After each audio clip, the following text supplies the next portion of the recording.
เพิ่นกำลังปลูกกินตำเจียวตำพักปิ้งเขียดบ่ปิ้งเขียดเนาะปิ้งเขียดน้อยนะครับ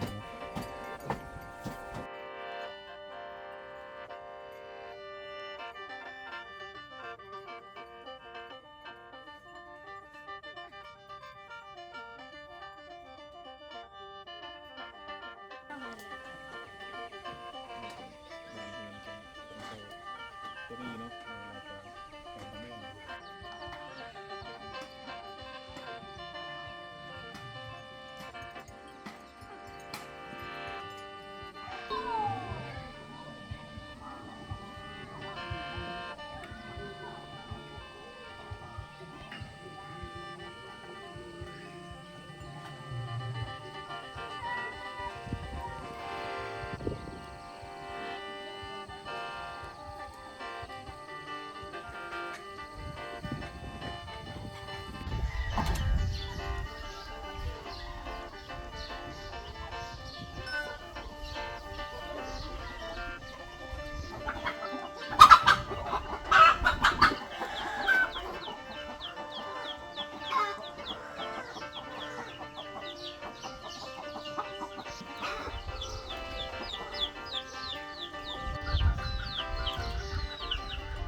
แน่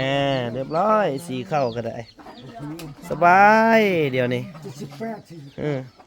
เบิ่งให้พี่น้องแต่ก่อนแล้วมันต่ำเดี๋ยวนี้เราสีเอาหงสีเพิ่นสบายเนาะบัดนี้สีเอาเลยสบาย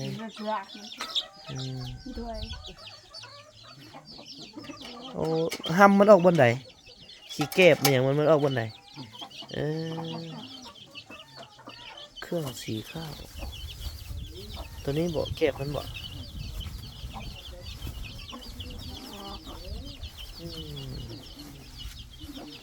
สบายเนาะได้มาเป็นไพ่งวดนี้คันมา2 ปีก่อนเลยเนาะ ยังต่ำเข้าปุ่มปั๊มอยู่แล้วแต่บางเทื่อก็ได้ต่ำเอาเนาะบางเทื่อก็ต่ำอยู่บ้านเจ้าต่ำมั้งนะต่ำสบายละมาเป็นไพ่บ้านห้วยแหบสบายแล้วอยู่บ้านเจ้าก็มีบ่หงสีนี่มีบางคนเนาะเรียบร้อยพี่น้องเลยสีเอาผู้ใดที่มีห้องสีก็สีสบายอีกแบบนึงแต่ว่าผู้ใดที่ยังบ่มีห้องสีก็ยังต่ำบางเทื่อคันผัวบ่อยู่นี่ก็ยากอยู่มันแกล้งรถไถบ่แพ้ผู้หญิงได้ต่ำเอาคือเก่า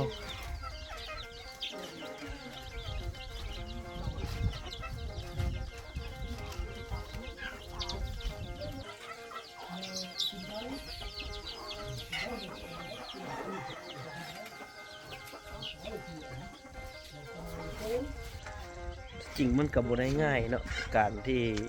จะสร้างครอบครัวอยู่ในเขตชนบทมาเป็นไผเป็นเคยเพิ่นนี่ก็ว่าตัวนี่คือชีวิตแท้ๆเลยนะพี่น้องเอ้ยวิถีชีวิตแท้ๆเลยคือเฮ็ดเวียกเฮ็ดงานก็ต้องเฮ็ดอีหลีเนาะพื้นฐานแท้ๆแหละอยู่ชนบทนี่ที่บ่เตียงเห็นนี่เนาะคือสร้างครอบครัวมาต้องเฮ็ดหยังแหน่เวียกเฮือนแต่ละมื้อนักหน่วงอีหลีถ้าเทียบใส่เฮาที่ผ่าน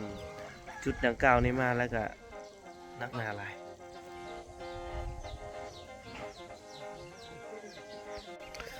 ยามตอนเที่ยงนี่ก็จะเงียบไปสิแหละน้ำดินก็มาละมาตลอดเดี๋ยวเราจะอาบน้ำนี่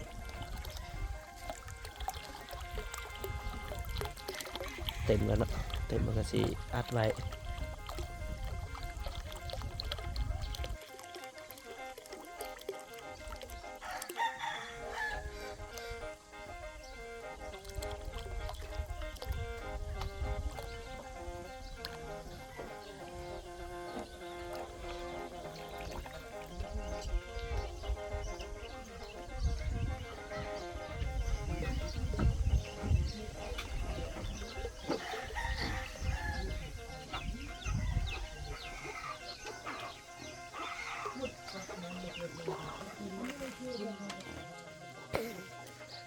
ตอนเที่ยงกับบรรยากาศก็สิเงียบจำนวนนึงเขาเจ้าก็จะท่าโต้งเอาน้ำพี่น้องท่าโต้งเอาน้ำเพราะว่าบางจุดน้ำมันก็ยังบ่เพียงพอเนาะอยู่จุดนี้คือตอนนี้น่ะที่บ่เห็นผู้คนหลายแบบนี้นี่คือเขาเจ้าไปเฮ็ดเวียกเฮ็ดงานจนเบิดเนาะส่วนใหญ่แล้วก็จะไปเฮ็ดเวียกอยู่ดงไต้อยู่โรงงานเกลือกะหรี่ของคนจีนมาสัมปทานอยู่เมืองหนองบัวแขวงขมวนคนแถวนี้ก็ยามเขาเจ้าบ่ทันได้เฮ็ดให้เฮ็ดนาแต่สิเขาเจ้าก็สิออกไปหารับจ้างเพื่อได้เงินมาซื้อหันซื้อนี่เล็กน้อยเนาะเดี๋ยวเฮาขึ้นไปเบิ่งทีมงานเฮากำลังเฮ็ดกินตอนง่ายเข้าอยู่เฮือนเพิ่นนี่ได้ปีหนึงเพิ่นเฮ็ดนาเนาะคือแต่ก่อนเพิ่นก็เป็นการจัดตั้งเพิ่นเป็นนายบ้านเพิ่นเฮ็ดนาเพิ่นก็ได้เข้าปีหนึง100กว่าเป่าก็สิสบายไปผู้ใดที่มีให้มีนาเนาะผู้เฮ็ดให้ก็สิทุกข์กว่าผู้เฮ็ดนา เข้านำกันจังหน่อยกินได้บ่กินนำกันได้บ่กินด้วยกินก้อนคันแบ่งให้นี่กินได้บ่ได้บ่แบ่งกันได้บ่แบ่งให้ทุกเจ้ากินอยู่นี่นะได้บ่มีแต่ให้แค่กินก่อนคือเทื่อบ่ยามได้ก็กินอิ่มแล้วเนาะ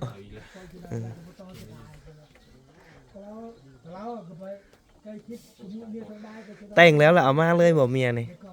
ไปแต่งอยู่พุ่นเลยเอามาใส่เรียกเลยเนาะเอามา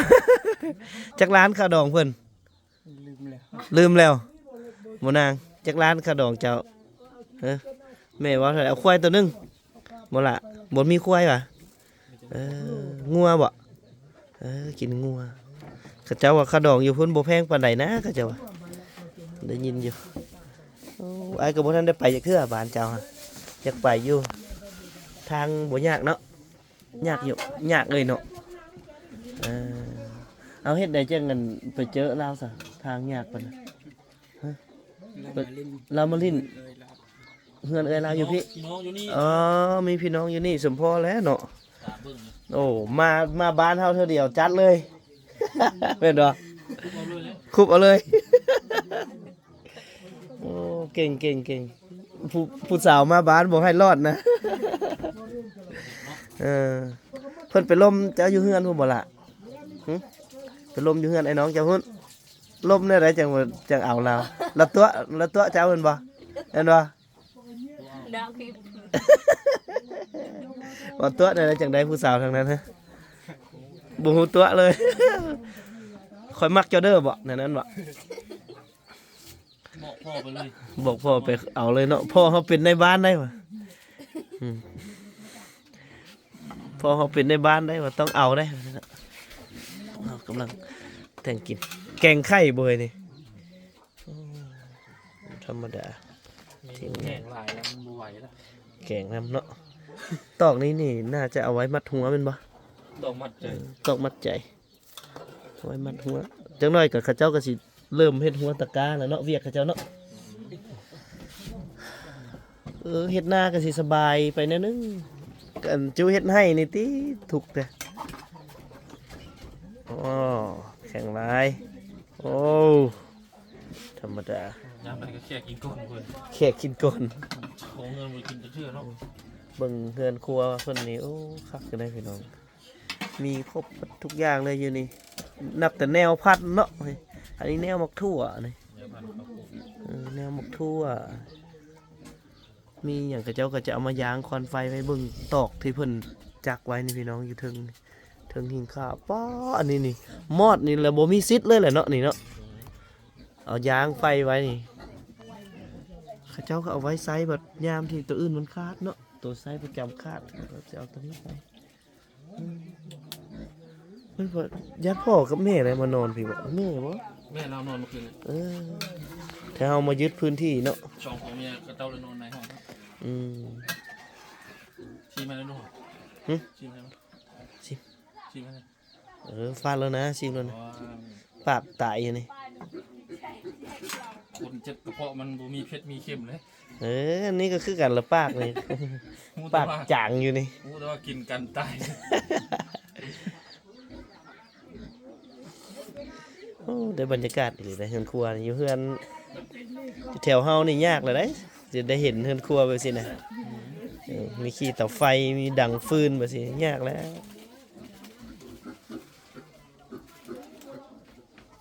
ปกติมันใส่มะเขือมันแซ่บเผ็ดกิน แต่เห็นได้กระเพาะเฮามันหับบ่ได้ล่ะกินแกงหมึกมีเพิ่นน่ะก็ยังสดได้แต่ 2-3 คำนึง โดดครับ กินอยู่นี่เลยเหรอเฮ้ยบ่ต้องเอาเข้าไปพุ่นหรอก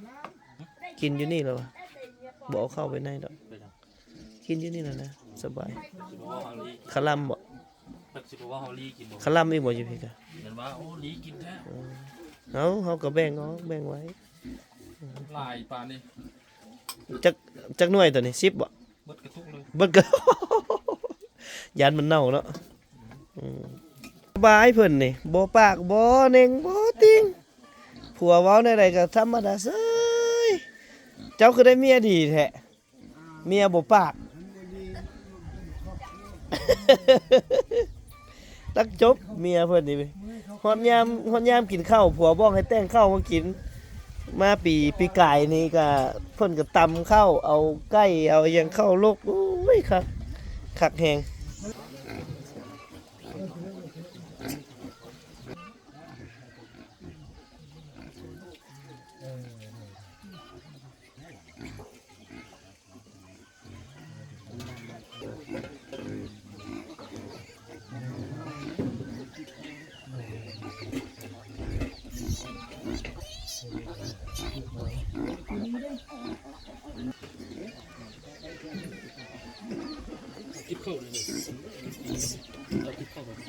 อืม เข้าเลยบ่กินข้าว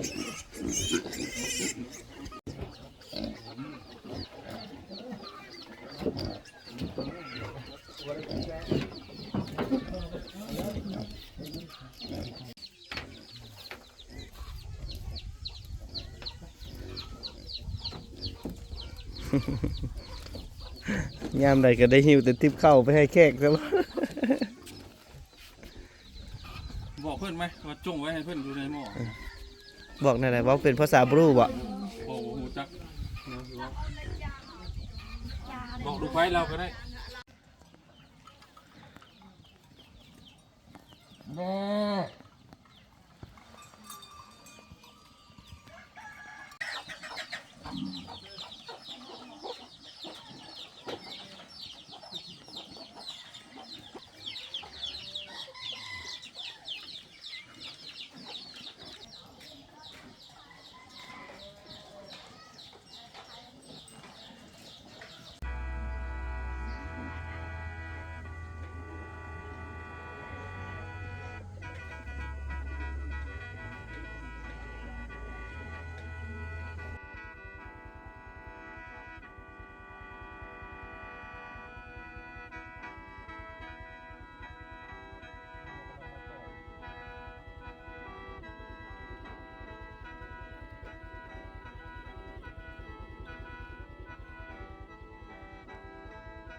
สุดยอดเลยพี่น้อง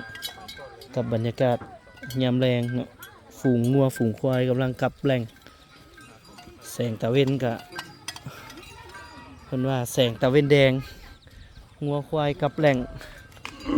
แม่นบรรยากาศยามนี้แหละพี่น้องอยู่ที่บ้านห้วยแฮดเมืองบุรพาแขวงคำม่วนกับบรรยากาศที่สวยงามสุดยอดเลย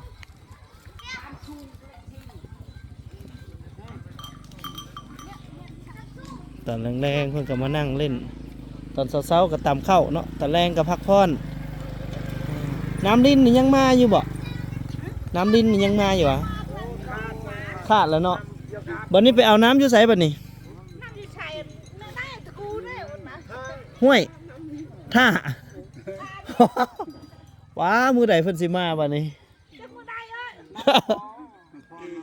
น้ำมันบ่พอเนาะใส่ห้วยใดนี่มันบ่ขาดบ่น้ำอยู่เทิงอ่ะบ่ขาดบ่ห้วยหาบ่แห้งเนาะแต่บ่มาเนาะลูกน้ำบ่ทั่วมันเลยไหลบ่แห้งมันไหลท่ออันนี้ก็คกเข้านี่ก็มื้ออื่นนี่แหละเพิ่นก็สิทำงานเนาะตำปุ่มปั๊มเลยนี่มุมทางนี้ก็สวยงามขนาดพี่น้องบรรยากาศดีแฮงสุดยอดเลยนี่คือภาพบรรยากาศยามแรงพี่น้องชาวบ้านห้วยแฮดสุดยอด